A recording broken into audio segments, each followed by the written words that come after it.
ইমান দিনে আমি চিআইটিৰ সহযোগত অসম ৰাজ্যিক অংগনবাড়ী কৰ্মী সহায়িকা সন্থাৰ লগত চলি আছিলোঁ।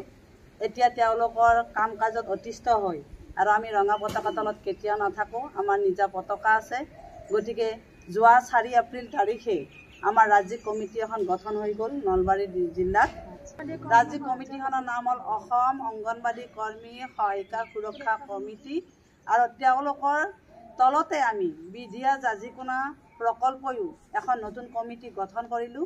আমাৰ কমিটিখন গঠন হৈছে যদিও আজি 27 এপ্ৰিল তাৰিখে আমি ৰাজ্যিকৰ বিষয়ববীয়াসকলক নিমন্ত্ৰণ জনাইছোঁ আৰু তেওঁলোকক অসম অংগনবাড়ী কৰ্মী সহায়িকা সুৰক্ষা সমিতিৰ বিষয়ববীয়া আমাৰ এই বিধিয়া জাজিকোনা প্ৰকল্পত উপস্থিত হৈ তেওঁলোকে আমাৰ এই নতুন কমিটিখনক আদৰণি জনাইছে আৰু আমিও বিধিয়া জাজিকোনা অংগনবাড়ী কৰ্মী সহায়িকা সুৰক্ষা কমিটিখন আজি সম্পূৰ্ণৰূপে পূৰ্ণাংগ সমিতি হিচাপে ৰাজহুৱাভাৱে ঘোষণা কৰা হ'ল।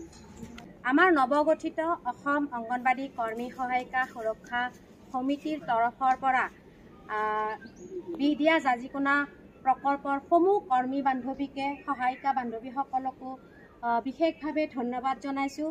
তেওঁলোকে যে বুজি পাইছে, গতিকে যিসকল কৰ্মী বান্ধৱী সহায়িকা বান্ধৱীয়ে বুজি পোৱা নাই তেখেতসকলকো যিসকলে বুজি পাইছে কথাবিলাক বুজাই দিব বুলি আমাৰ ফালৰ পৰা অনুৰোধ জনাইছোঁ।